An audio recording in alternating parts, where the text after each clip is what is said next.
Good morning, one. Thanks for joining us today. We have a great crowd here from around the world. I can see all the people signing in. Super excited today to host an engaging panel discussion on the state of large language models. We'll explore what it takes to be successful, putting them into production, and where sort of the market is going. We're joined by an awesome panel of LLM experts. Our moderator for today's session is Devrit Rishi, CEO and co-founder of Predibase. He's going to be joined by our panelist, Simon Suo, CTO and co-founder of LlamaIndex, as well as Mike Purewal, former head of markets data science at Bank of America, and most recently joining a large buy-side firm in an AI leadership role. And finally, we're also joined on the panel by Travis Adair, the CTO and co-founder of Predibase. Before I hand it over to Dev to kick things off, I just wanted to go over some real brief logistics for today's session. So one, all lines will be muted. We do want your questions and participation, so please add them to the chat window on the sidebar there. And at the end of the session, after our sort of planned discussion, we'll try to get to as many of those questions as possible. The session will be recorded, so if you want to share the session after, please do. And just a couple other things I'll mention in the handouts section of the sidebar, you'll see the survey, our LM survey, which we recently published. I'll actually push it live now. Here we go. Is there as well. If you want to access it, we will be talking about some of those results in today's discussion. So again, thank you for everyone for joining, and I'll now hand it over to Dev to take us away. All right, Dev.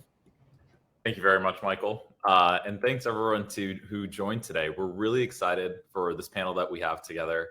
And it's a topic that I think is both really timely as well as a good one for us to be able to get industry insights on, which is what it actually looks like to be able to build custom LLMs in production, and a number of the blockers that we've seen so far.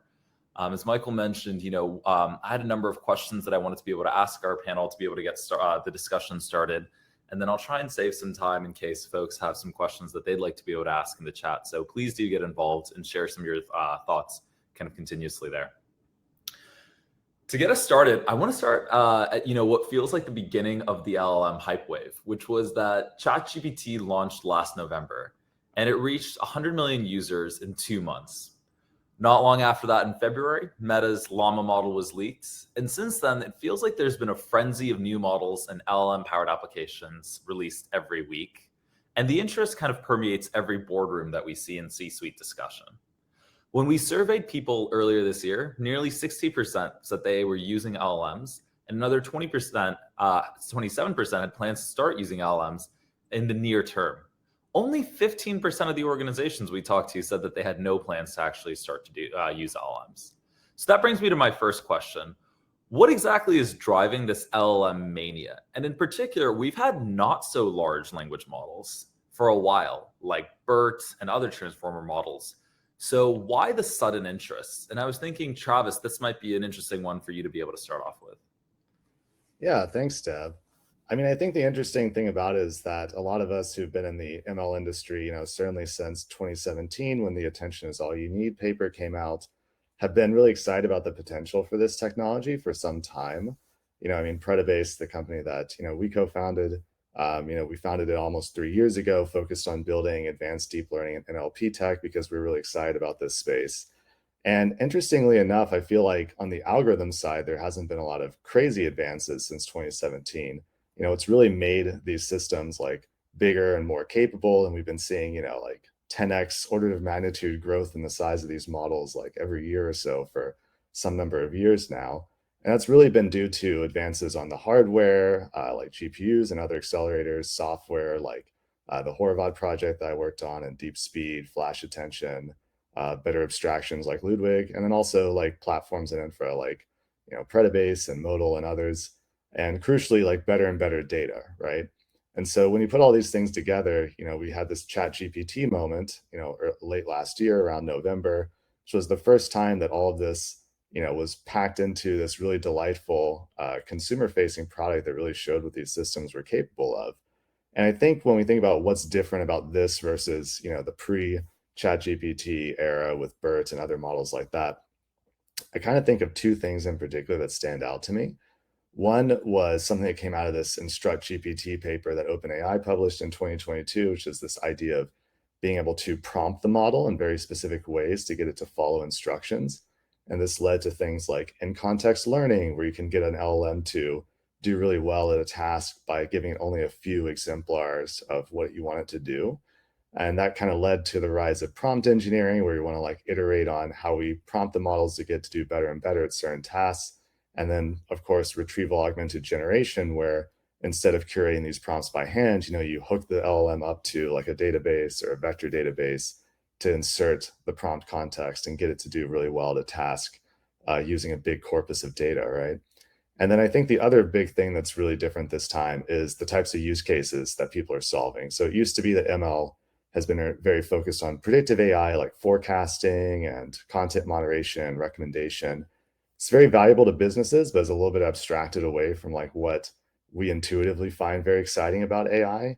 And LLMs really unlock this new generative AI capability for the first time, where we're seeing people use this tech to generate emails, generate papers, respond automatically to customers, summarize long documents, extract information from free-form text. That's like a really net new capability that didn't really exist a year or so ago, and it's getting people really excited both in the enterprise and on the consumer side.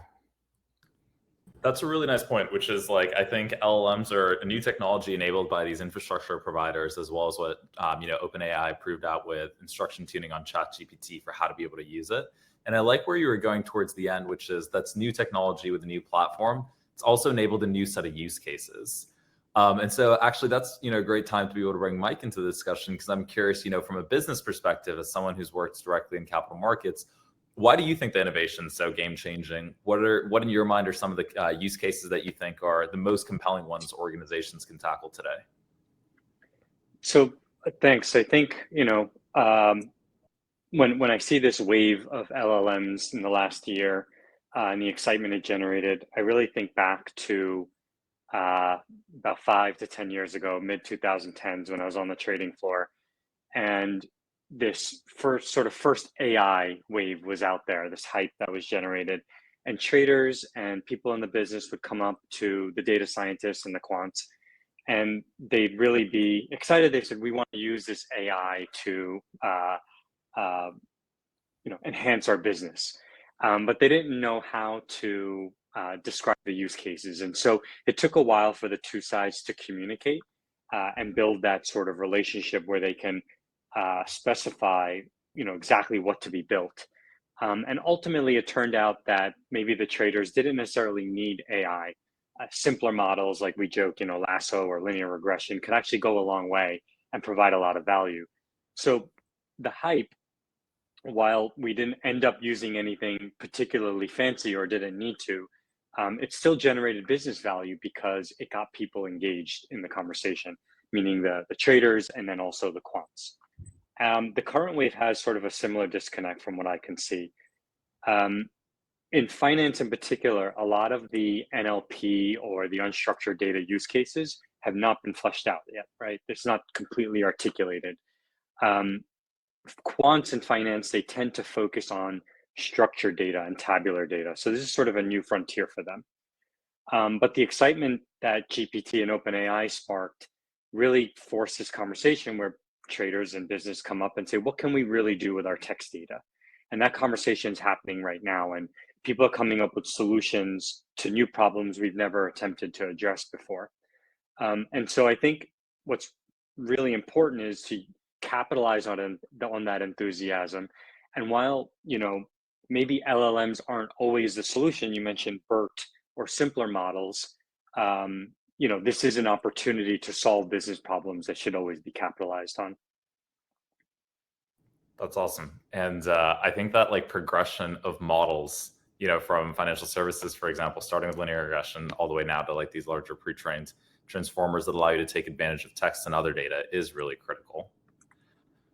I want to then kind of transition from this idea of like large language models, having some hype as well as like some new use cases that they've introduced, to something that we actually found, which was pretty surprising from our survey that we ran. We surveyed about 150 organizations, and it said that despite all the hype that has been generated in large part from OpenAI, organizations had a major concern with renting LLMs from commercial vendors, more or less using kind of like a walled garden API from which they didn't exactly have access.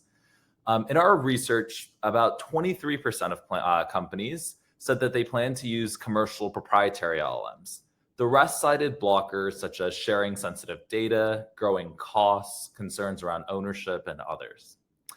As I mentioned earlier, there feels like there's a new open source LLM every week. And I was curious, Simon, what your thoughts are on the LLM's arm race between commercial and open source models, and all the innovation that's happening in the kind of developer community. Do you think ultimately there's going to be a winner of this war, or I'm curious where you think that this is going in terms of open source versus proprietary?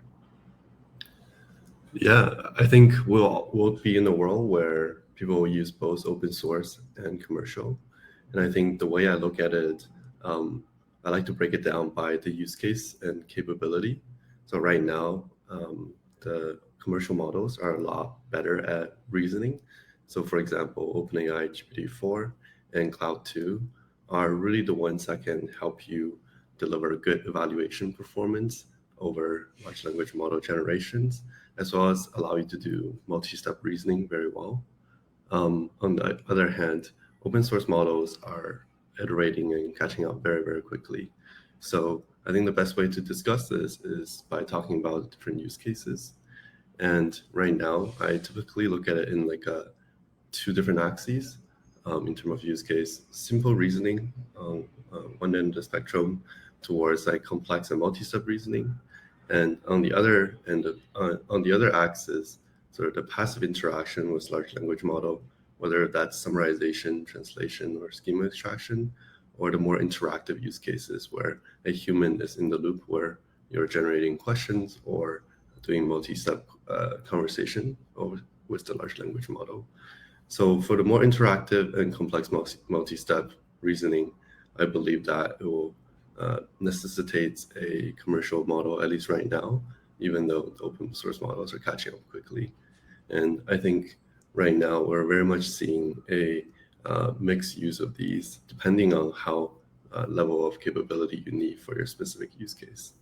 And yeah, so pass it on to and Simon, I really like that framework of like simple to like more complex types of tasks. Do you have an example use case that you think fits into each bucket? Like an example use case, maybe that you've seen a customer try or something externally where you think this is a great example of, where an open source LLM excels, an example where you think a commercial LLM, is the way to go. And yeah, I'm curious if you might be able to just help us dissect that a little bit. Yeah, absolutely. I think a very common use case is for structured data or schema extraction on top of an unstructured piece of text. So very often you have documents such like emails or Slack messages, and we want to extract out author information, title information, specific topics in a structured format to be used as a component in a downstream task. And that's what we found, like you really need to have a good large language model that can generate output that satisfies a specific structure. And typically people have been using either high capacity models or open source models that are fine-tuned to do that super well. And on the other end of the spectrum, when people are building these generalized agents that really need like nuanced reasoning, typically people have been falling back to sort of the more high capacity models like GPT-4 and Cloud 2. It's a really useful breakdown, I think, in terms of how to think about it. I do like the point that you brought up, which was, at least for now, we need those commercial LLMs for those tasks, and I'm interested to dissect that a little bit later as well. I'm curious, Mike, Simon has a framework for, I think, like the different types of tasks that people might look to solve, and commercial versus open source LLMs for that. Having worked at a large enterprise before, like I'm curious, what large enterprise and regulated industry with banking, what do you think are some of the pros and cons of commercial LLMs like OpenAI versus open source? I think, any technology, there's always a very live and enthusiastic discussion around commercial versus open source. And then also you have to throw in the mix in-house models for various constraints.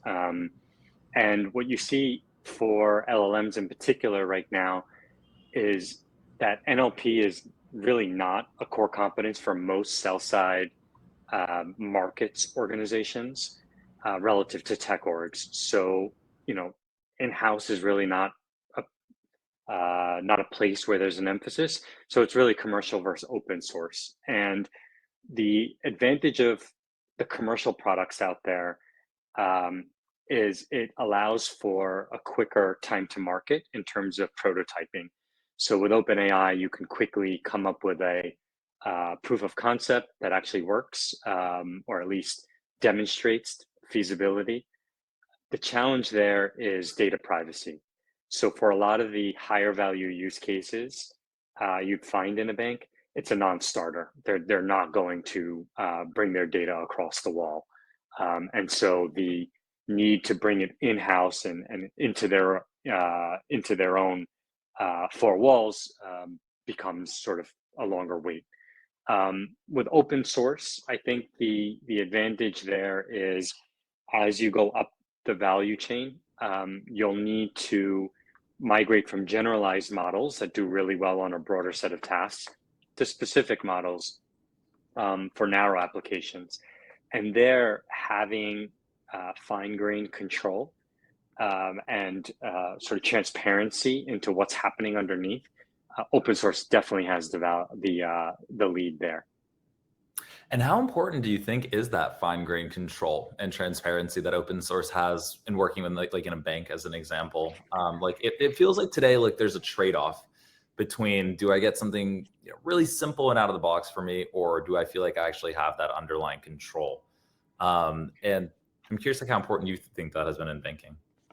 I think of all the industries, obviously I'm biased, finance, it's the most important. And there's a regulatory reason, right? So you have to always be able to explain to external regulators your choices and what drove you to how you're doing it.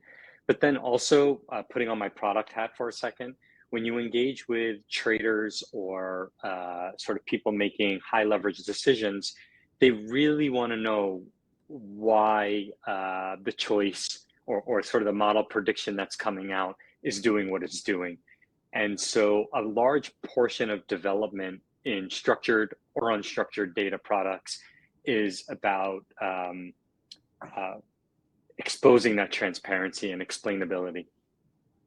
Makes a lot of sense. And so it feels like, one thing, Mike, when we were chatting about this type of topic previously about when to use open source and commercial, I found really interesting that you said was you often envy that performance can be the primary axis of comparison, because it's almost like in organizations, there's like a checklist of things that you need to be able to hit. And sometimes, performance is like the fourth down on the list. It's like, can I actually even use this in my organization to start off with? And I found that to be a really interesting point.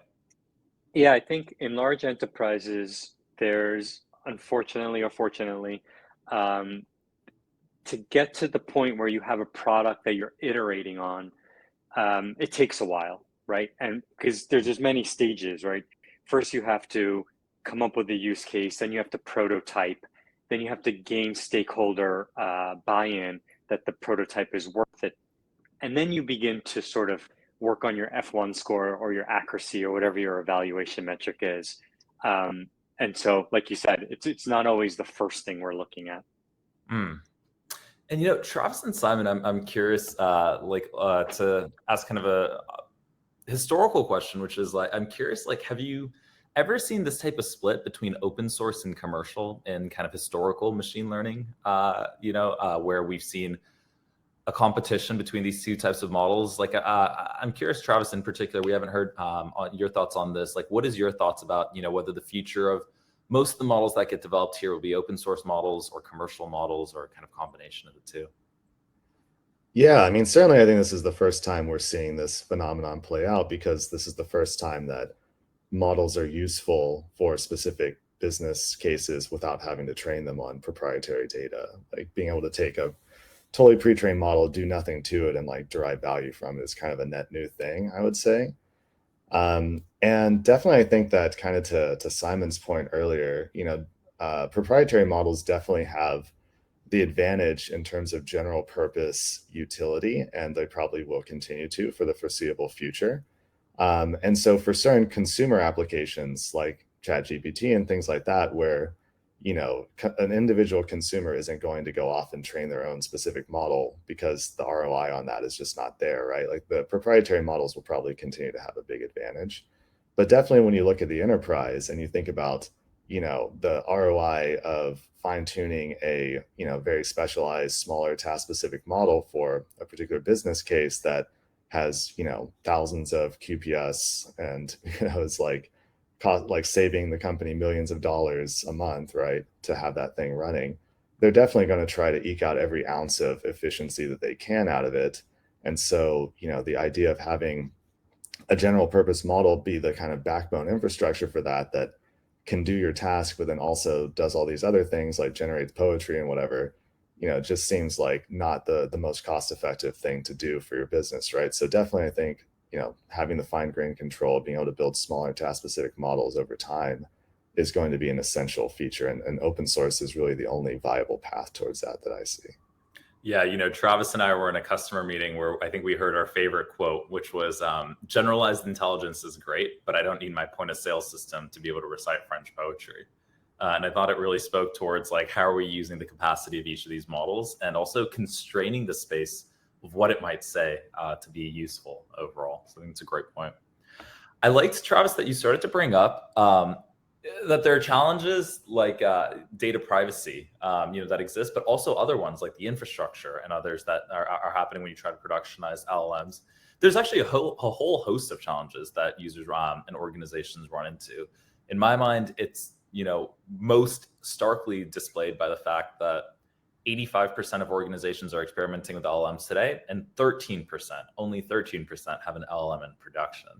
So I wanted to expand on this kind of main point, which are, what do you think are some of the major hurdles you see teams face when they try to productionize LLMs? And what have you seen as like best practices to overcome that specific challenge you want to highlight in particular? Maybe Simon, I'll start off with you on this one. Sure, great. I think from time to time, like what we hear is that it's very easy to get started in prototyping a solution, specifically a retrieval augmented generation system that help answer questions and provide a conversational AI experience. And the hurdle is very much bringing that prototype system into production and having the right evaluation to gain the confidence to do so, as well as the ability to experiment and continuously improving that system. And I think evaluation with these generative system is especially challenging. Sort of the more traditional NLP metrics are not super applicable, like blue scores and rose scores. And hiring large fleets of human labelers to really understand performance is just not really feasible at some of the scales that these startups or growth stage companies are operating at. So right now, we are seeing model-based evaluation getting more and more popular. So that is very much using large language model both as a generation device as well as the judge for itself. And I think that direction is going to go more and more popular as some of these large language model capability improve as well. I think the challenge very much is sort of in the development process, like when do you start evaluating and how do you evaluate to both have the right velocity to improve your system, as well as gaining the confidence to deploy your system to a subset of customers, collecting the right user query and feedback to continuously drive that like data flywheel to improve the system. We see right now there's many active areas of research on like what is the best way to mitigate some of the biases in model-based evaluation, whether if that is sort of a positional bias where you evaluate things in different orders and that can give you different results, or just the general stochasticity of this whole process. I think like in order for the field to move forward, we really need to establish the best practices in how to evaluate these generative applications at scale and kind of iterate on the systems that way in a quick way. And Simon, actually, I'm curious to just ask one more question on model-based evaluation. Do you see this as like a small model versus big model paradigm? where you have a small model that's being evaluated by a big model in most of these cases, to be able to like understand what the delta in performance would be from best in class model? Or have you seen these like types of applications applied in different ways? Yeah, I think I'll caveat with for now as well. I think very much the common paradigm is leveraging the high capacity model that have proven to have good agreement with human labelers. And I think there's a couple of papers and studies showing GPT-4 Cloud 2 is able to do that fairly consistently for specific tasks. And you can use that as a really sort of rough signal to be able to configure components and iterate on your system. I think going towards the future, I imagine there'll be more specialized model that can specifically be built for an evaluation purpose and leveraged for like these kind of iterative improvements.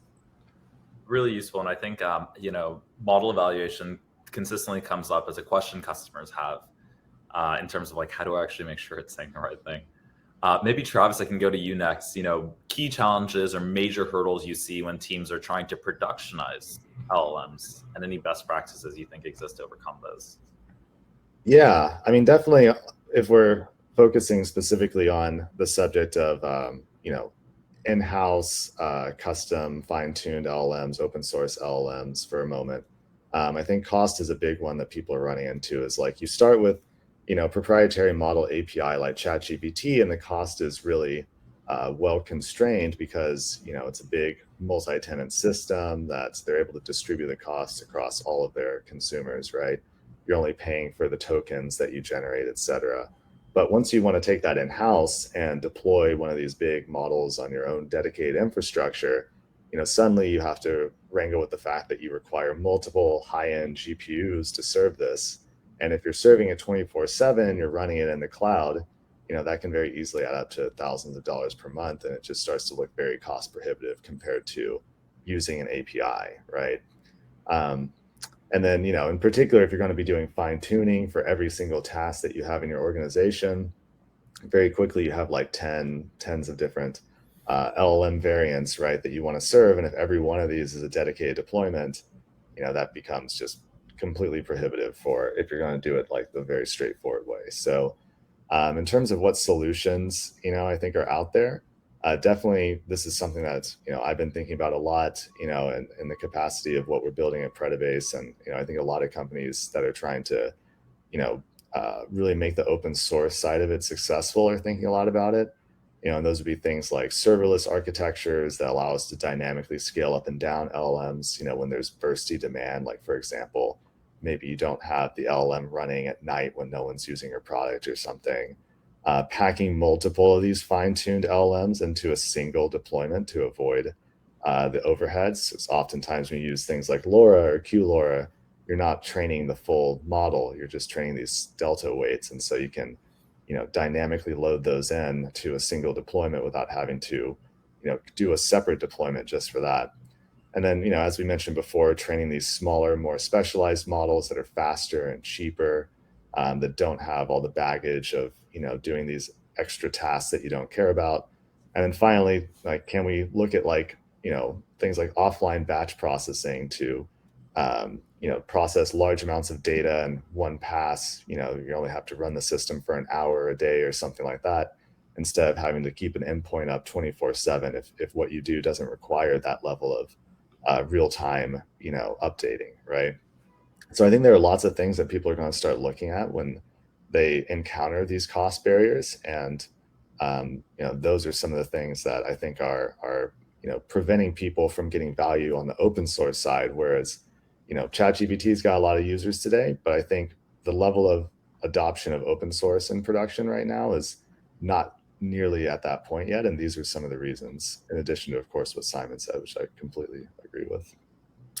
And Travis, I want to set you up to talk about like a cool new thing we've been experimenting and developing with as well recently, which is that you mentioned, to be able to serve and train these models, you need these high-end GPUs.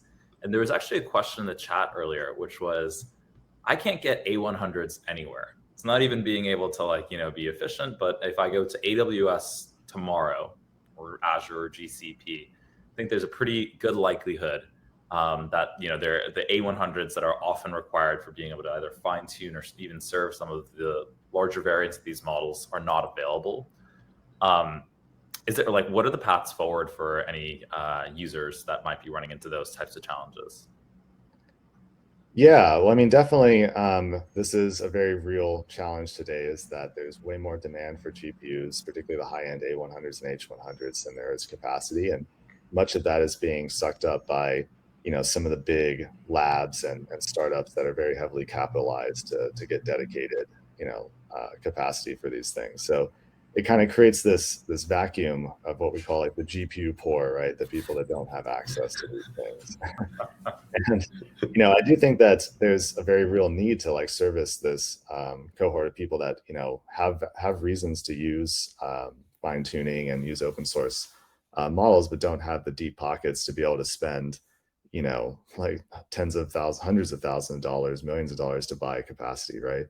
And so I think some things that we've been exploring to solve this is, can we provide like some multi-tenant infra, access to A100s as a service to like let people like run their jobs. So that's definitely something that we've invested heavily in. And, so we do have some access to GPUs like that for folks that want to try it out.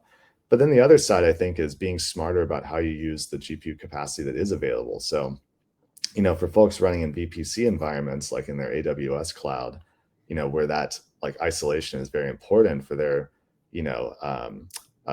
privacy concerns and things like that. Being able to use techniques like quantization that allow you to take these very big models and condense them down to a form that can run on, either a single T4, which is a very readily available cheap GPU that you get pretty easily in AWS. It costs less than $1 an hour to run.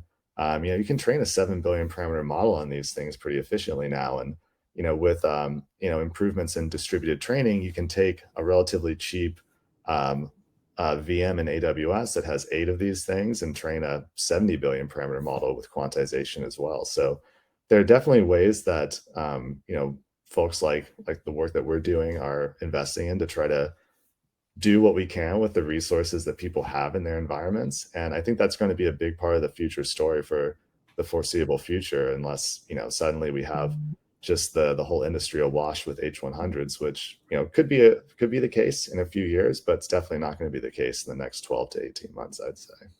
I think it's a great example of one of those like really practical, gritty challenges when you're looking at productionizing LLMs, which is, there's all these things that I think people often discuss in terms of like how to deal with the outputs. And then there's just the question of, can you even get the GPU to be able to serve it in the first place? And do you have the know-how of how to use that GPU effectively? If you do. So I think that's a really great point. Mike, I wanted to bring you in on this question as well, which was, I just wanted to get each person's thought on what they thought is, beyond the data privacy aspects, perhaps, what are the major hurdles that you see when teams are trying to productionize large language models? So I think Travis really brought in kind of the cost efficiency and infrastructure angle. I think Simon was talking about evaluation. And I'm curious from your side what you see as kind of the biggest hurdles towards this adoption. Ditto everything they said. I'll throw in one other factor, because everyone who's sort of attending here, we're probably all in the same boat.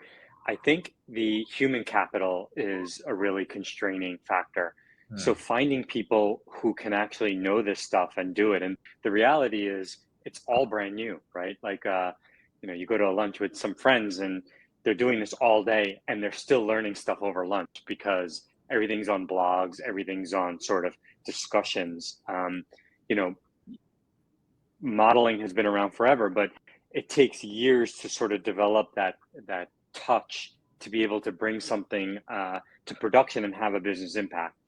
And since LLMs is so new, that finding people who can sort of work in this space becomes a real challenge, who can appreciate some of the infra challenges that they're going to face so they could plan ahead. And so I think, from a large enterprise perspective, that's certainly something we're seeing, right? Where these people are hard to find in the market. And quite frankly, we're all being trained up right now over the last year or so in this space. Yeah, that's so true. I feel like everyone is figuring this out at the same time together on the internet. It's a really interesting time overall. I enjoyed kind of all these discussions that I think go through some of the practical like challenges of productionizing LLMs. One huge one that I consistently hear is the importance of customization in the models. And so, this idea that I want to be able to tailor GPT, me, something that actually works exactly for my use case, maybe like works on my data. And when we've surveyed, organizations, fine tuning and other customization techniques tend to be one of the most sought after ways to be able to actually look at making the model work for their tasks. And I think part of this is because training from scratch is cost prohibitive. It's maybe less clear about where exactly the benefit comes in. And so I think the two types of customization techniques that we hear from customers, from organizations, and that it really feels the industry has kind of split up against is, do you want to be able to kind of fine tune your model, or do you want to do something like retrieval augmented generation? And so I was hoping that we might, I think we have two experts in each of those spaces individually. I think Travis has had a long career in infrastructure for training models and fine tuning deep learning models. And Simon in LlamaIndex is probably like the seminal project in retrieval augmented generation. So I wanted to kind of dig deeper into these two different techniques and just understand a little bit about when they're, particularly well placed and what their challenges are. So Travis, maybe we can start with fine tuning. Can you tell us a little bit about, what is fine tuning, 30,000 foot level? What are the problems that you think it can best solve? And then, what are some of the tips to be successful? Because it seems like most folks still are struggling with this piece. Yeah, absolutely. And I'll say that definitely fine tuning versus RAG is like the seminal discussion of the day, right? But I would say that probably both Simon and I will not have like a gloves off, like, knockout debate about it. I think the conclusion that we'll both probably agree to is that it depends totally on the use case, right? And so with fine tuning, just at a high level, fine tuning for those who, aren't aware, is essentially you take a pre-trained large language model that's been trained on like, millions, tens of millions, maybe more tokens of data. And you want to adjust those weights using a much smaller data set to be better at like a very specific task or generating a specific type of text. So the analogy that you often hear is something like pre-training an LLM is a bit like getting that, K through 12, for folks in the US education, and fine tuning is like getting your bachelor's degree, right? Where you want to specialize in something. And so what are those things that you might want to specialize at? Well, one easy one is like a predictive task, like you want to classify something like sentiment analysis. You want to do some kind of regression task is another way that you might do fine tuning. That one often involves maybe adding a couple extra layers to the LLM at the end. For generative tasks, you might want to fine tune to generate code. Like Code Llama is a popular example of a fine tuned LLM that does really well at that. Extracting JSON from text, that was one that Simon brought up earlier. And then we've also seen some like maybe acting like a specific type of expert, like a financial advisor or a legal expert, or these would be things like Microsoft published a paper comparing their results fine tuning versus Bloomberg GPT, which was like a model trained from scratch to kind of act like a financial advisor, and found good results. And also even just taking a large language model that just generates text and making it act like a chatbot. This is that original instruction tuning idea that OpenAI popularized back in 2022 and kind of led to things like ChatGPT. So fine tuning was a big part of how they took this very general purpose language model and then made it do something very task specific, which is answering users' questions, right? Or following their instructions. And so, I think that that's definitely one domain where fine tuning is very useful. One that I think is maybe less commonly thought about, but is equally valuable, if not more so, is building these better, faster, smaller LLMs from these really big general purpose LLMs. So for example, this is one I think is important because not everyone has the labeled data needed to do good fine tuning for task specific things. So, one thing that you can do to kind of hack around it is you take a really big general purpose LLM. Obviously there are terms and conditions that apply to, what you can do with the outputs of LLMs. So always be aware of that, before you go and do it. But, take the output of a certain LLM and then use that as ground truth to then train like a much smaller model And what you'll find is that if you're only prompting it to do a certain thing, like generate code or answer a certain type of question or extract JSON from text, that fine-tuned model will often even outperform the general purpose model on that specific task when it's been fine-tuned in this way. And there's been some examples showing that, for example, a Llama 2 7 billion model can outperform even GPT-4 on certain tasks like summarization or text extraction when it's fine-tuned on the outputs of a larger model. And then what's not good at, I think this is definitely where RAG comes in, is it's really, fine-tuning is not very good at teaching specific facts. Models tend to hallucinate. Things like retrieval augmented generation tend to be much better for that sort of thing. And in terms of how to be successful at it, I would say, systems like Predibase, solve a lot of these infra challenges for users. And so I think increasingly that's becoming less of a burden that the user themselves has to solve. More of the burden is then placed on like, what's unique about your problem, right? Which is nearly always the data. And so good data prep, I think, is always going to be key.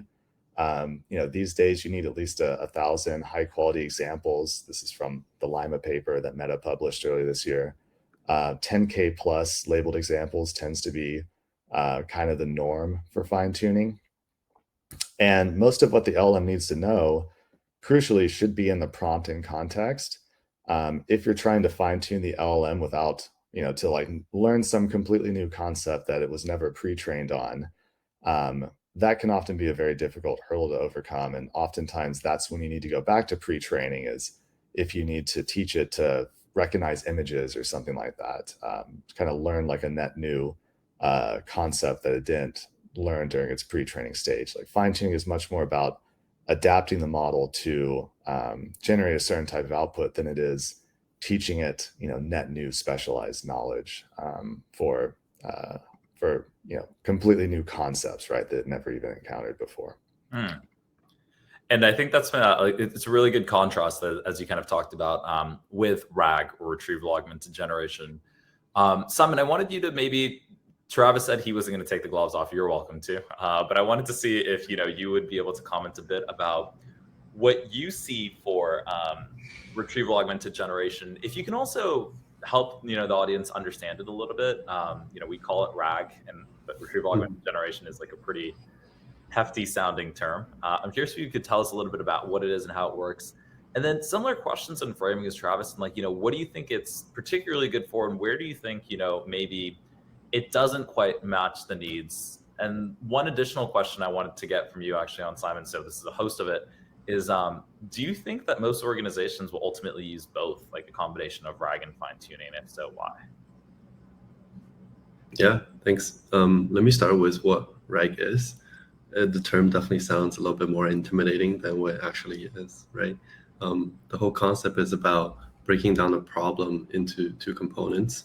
One is sort of a search or information retrieval component, where given a question or a query, you're trying to find the most relevant context out of some corpus of knowledge. So if you're asking a question about a particular country, you want to identify documents with relevant information about that country. And given that sort of narrowed down piece of knowledge, you can condition your large language model generation on top of that. And typically right now, that's done through in-context learning. So very much given the question and the relevant context, you'll tell the large language model to synthesize a response on top of both of those pieces of information. And very much so, it's not leveraging the large language model to do the whole task. It's saying that the large language model is very much for reasoning, and we're going to provide that large language model with relevant information to start, right? So I think there's a couple of benefits to doing this. One is that you can leverage a sort of general purpose large language model and allow that to tackle a wide range of different tasks for different type of knowledge just by kind of retrieving the relevant information. And this has the benefit of being fast, so retrieval is generally pretty cheap. And two is that you don't need to build task-specific models for very different domains of knowledge. I think basically talking about this trade-off of fine-tuning versus RAG, I think people paint a false dichotomy of the two. You very much need both in order to do very well in domain-specific applications, especially when you require a range of knowledge, both world knowledge and domain-specific knowledge. And I think the common paradigm is whenever you need the interpretability and over a response that's highly factual, you always need a retrieval component to identify the relevant information. But you may want to fine-tune specific components in the host system, whether that's the embedding model or the large language model, to adapt that to the specific domain that you have, whether that's legalese or customer support languages and things like that. I think, like Travis was talking about, it's really about the end use cases. If your use case is very much about adapting a specific style of an output over a piece of information that's already contextual, then you don't need a retrieval component. But if you're operating over, for example, organizations in like corpus of internal knowledge base, it's very difficult to bake all of that knowledge into the large language model itself and still have reliable factual generation without hallucination. So in those cases, you very much still need a retrieval component to augment the whole thing. And go ahead, Deb. I was going to ask Simon, you mentioned that like some of these components in RAG can be fine-tuned themselves. Do you see that as something that organizations who are using RAG in a more of like a serious setting are actively doing today, or do you think that's what some of the future might look like? I think organizations are actively fine-tuning the embedding component to retrieve the most relevant piece of information, especially if the text that they're working with is not plain or vanilla like the internet text. For example, if you're building a retrieval augmented generation over product descriptions, it's very much beneficial to fine-tune a embedding model that specializes over text descriptions of those products and really improve the recall and like precision over what is being retrieved to have the best generation possible. Very cool. No, I think that's really kind of promising to see, which is like that it is a false dichotomy. And instead, these are components that actually, or techniques that can be used in components kind of a system together. Okay, every panel that I've been on has more or less ended with like a future-looking prediction question.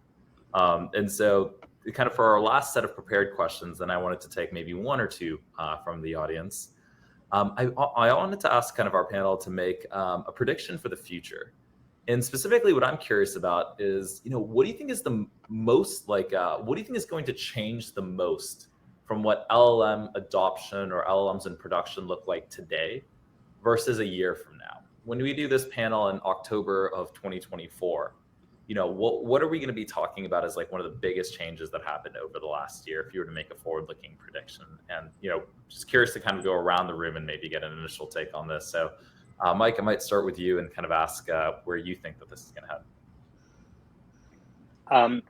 So I would say, just with my finance lens for a moment, sort of the biggest change or the change we'll see a year from now, I'm seeing in earnest many finance organizations tackle this problem of unstructured data. So sort of as a theme, it was never really an emphasis like it has been now. And so from a year from now, I would say there'd be dedicated teams / infrastructure / use cases aligned to this. And in finance in particular, we're at the tip of the iceberg for leveraging unstructured data. Information is king.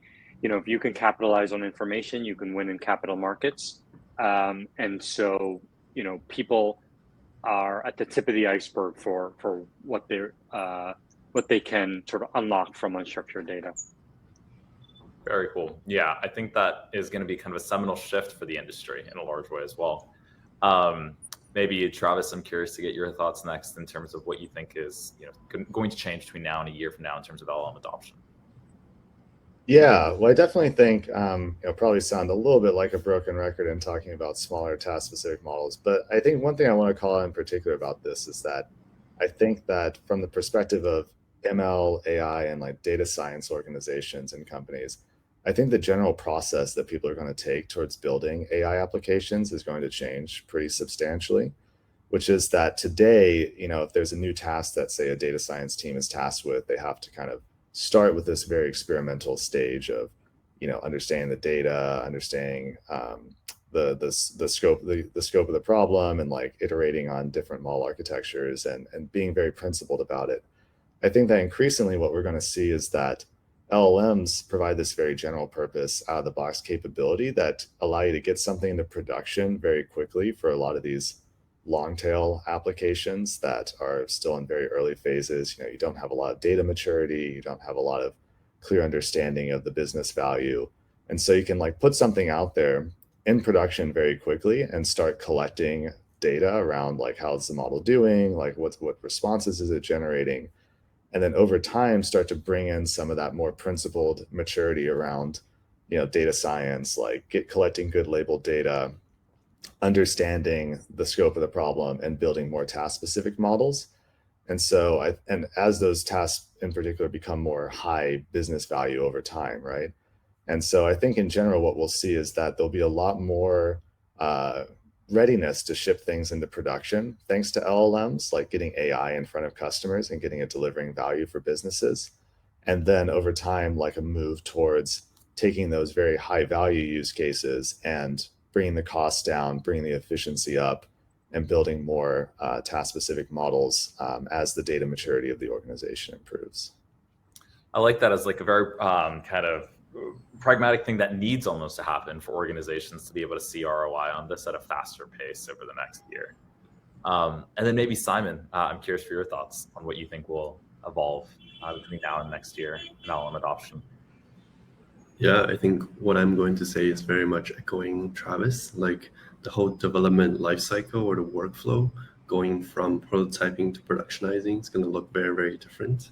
And I think our large language model really lowered the barrier of entry to have a lot of application developers, software engineers, in addition to machine learning engineers and researchers, to very quickly get their hands on prototyping AI-based solutions and applications, and bring that into limited sort of production settings to collect additional data and iterate very, very quickly.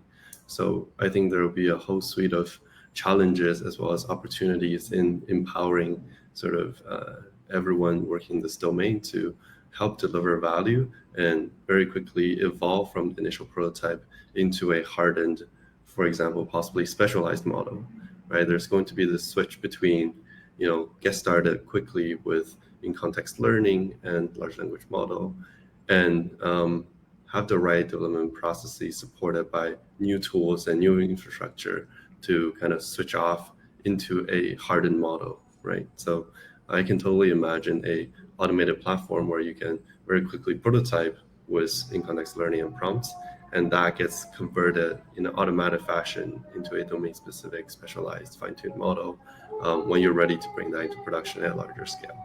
So I think the whole way we do engineering is going to change as we have this like interesting transition between commercial big models versus like specialized small models, maybe fine-tuned on top of open source. So it'll be really cool to see how that switch happens. I'd love to see the CTOs agree in particular. Probably means it's definitely heading in that direction. Well, thank you very much, the entire panel, for kind of going through a lot of the questions that I wanted to be able to ask here. We only have about 5 minutes left. What I wanted to try and do was take a couple of rapid fire questions from the audience. And the way I was thinking about this is I'll just go ahead and ask a question that somebody in the audience has asked earlier today, and whoever wants to jump into it for between 30 seconds to a minute can. And of course, if multiple people want to, please feel free as well.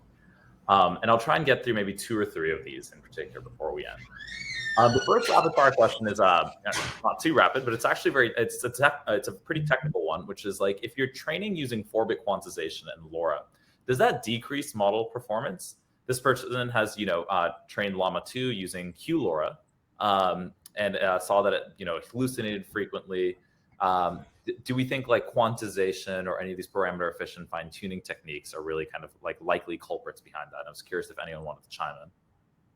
Yeah, I'd be happy to take this. So we're actually working on a blog post on around QLoRa that we hope will shed some more quantifiable light on this. But to kind of give you a little teaser for what I've kind of observed with this is that certainly there is, some cost that you pay by quantizing. I think that is very intuitive, right? It's like you're compressing information, it's lossy, you're losing some amount of fidelity, right? That being said, I think the way to think about it is, you have a fixed amount of compute capacity that you have to work with. And so, given like a fixed amount of compute, you basically have two options, right? It's like, do I want to train a smaller model with higher precision, right? And like, think about that every time you go up in precision from like 4 to 8 bits, that's doubling the amount of memory required, et cetera. Or would I rather train a larger model, so more parameters, with lower fidelity, meaning like higher quantization, right? And the general pattern that I've observed there is that larger model with more quantization tends to outperform a smaller model with higher precision almost every time. And so, all things being equal, you probably would be better off quantizing unless you just happen to have so much, A100 and H100 capacity in your environment that you can train, 180 billion parameter model with 32-bit precision or something. But most of us aren't in that boat, I would say. And actually, this comes to a second audience question, which is interesting as a contrast. Somebody asked for either someone asked Simon, Travis, or Mike, what are the views on the shifting directions towards building smaller, efficient LLMs like Phi 1.5 that came out from Microsoft? I think this was quite a bit smaller than other types of models that I'd seen at 1.5 billion parameters. I'm curious, what you think in terms of these base models as well that are being released now with maybe smaller capacity overall. Yeah, I'd be happy to take. Oh, please go ahead. I'll throw something real quick in there. I think that when I see a lot of the use cases in a large enterprise, it's not always necessarily you need very large models, right? There's very simple things sometimes like classification, or where you can fine tune it with a smaller data set of your own. So depending on the sophistication of the use cases, there's a lot of stuff you can get done with very small models from my perspective. Sorry, Travis. No, I mean, I completely agree with that. And to the specific point about Microsoft's Phi, I think that's a really fascinating one. And it kind of validates a bit of a trend that we've heard from folks like Sam Altman at OpenAI and others, where they're saying that, the current level of the number of parameters that we're packing in these large language models, there's not an expectation right now that trend is going to continue, ad infinitum, like we're going to keep 10xing the number of parameters. I think there's a realization that there's actually quite a lot of inefficiency right now in terms of like, how much are each of those parameters actually contributing to the final prediction that the model makes, even in these cases, these general purpose models. And what you're finding with models like, Phi is that, we can get a lot of value by just being a lot more practical about getting the most out of every single neuron / parameter in those models, right? And I think that trend is going to continue. Llama was an early example of that, where like even the 7 billion parameter models, Falcon was another one, 7 billion parameter models get you quite a lot of the way there just by themselves. And then when you layer fine tuning on top of them to get them like much more tailored to a specific task, there's really, not a lot of reason to want to use these, 100+ billion parameter models unless your task really is that open-ended, like, being a general purpose chatbot on the internet, right? I think that makes a lot of sense in terms of just the fact that the way that the capacity of the models are, the way that it's used is probably not that well understood. And so the idea that there must be massive efficiency gains does sound intuitive. I'll ask one last audience question and then we can wrap today, which is, what do you think the vision is for multimodal LLMs? We predominantly interact with text data today. Where do you think multimodality is going? Curious for anyone's input. Yeah, I'm really curious Simon's perspective on that from a RAG angle, because I imagine like RAG with like images could be a really cool possible direction. Yeah, it's definitely very interesting. I think a lot of the challenges RAG faces right now is in processing some image data in different documents. For example, we have charts and PDFs and slides, and what we're doing right now is to do an initial recognition or conversion step where you take a separate model, run over the images, and generate sort of text descriptions, and then treat that text in the same way as the other documents in the retrieval augmented generation pipeline. And you're losing a lot of information in that whole process because the image is being described using words, right? And you cannot capture all the nuances of the interaction between images and the surrounding contextual information. So it'll be very cool to see like what level of capability these image models have, and specifically in sort of document processing cases, because that's like, I think the majority use case in organizational settings is how, like whether if you can actually do strong reasoning over charts or like tables being rendered as images. I'm very hopeful, and I think like there's some early demos where that work well for a limited extent of use cases. But we're really cool to see what kind of capability we can continue to push in this direction. Yeah, I think that's a great point. And I think to me, it kind of comes back to this realization that a lot of organizations, want to have all their data in nice structured warehouses and things like that, where they can semantically query them and whatever. But the reality is most data is, in a bit of a swamp where it's just scattered in, drive files and blob storage and things like that. And, if LLMs can wrangle not just like the text, but can wrangle like all of those files at some point and kind of make sense of them, that would be amazingly impactful. I'm excited for that feature as well, because I think it's the most common thing we hear, which is, I don't have it in a table, it's in a large set of documents. So in any case, I wanted to thank everyone on the panel today for their time. Thanks very much, Mike, for joining us, Simon and Travis for kind of taking the time to be able to share your thoughts on building custom LLMs in production. I really hope that you all enjoyed, in particular in the audience, this panel discussion that we've done. If you did enjoy it, please let us know. Let us know on LinkedIn or just send us a message directly. We'd love to hear the feedback of which kinds of content you want to be able to have a little bit more of. And if you're interested in fine-tuning or trying out the open source LLMs for free, go ahead and try out our free trial. It's just on Predibase.com, and you'll be able to actually get access to a number of the features that we've just discussed today. We have a LlamaIndex integration, so if you want to be able to try these out with LlamaIndex, very easy to be able to do that. And if you want to try quantization, LoRa, parameter efficient techniques, it'll just be a few clicks from there as well. So please do reach out to us. We'd love to hear from you in terms of how you liked the panel. And I hope everyone has a great rest of their day. Cheers, everyone. Thanks, everyone. Thanks.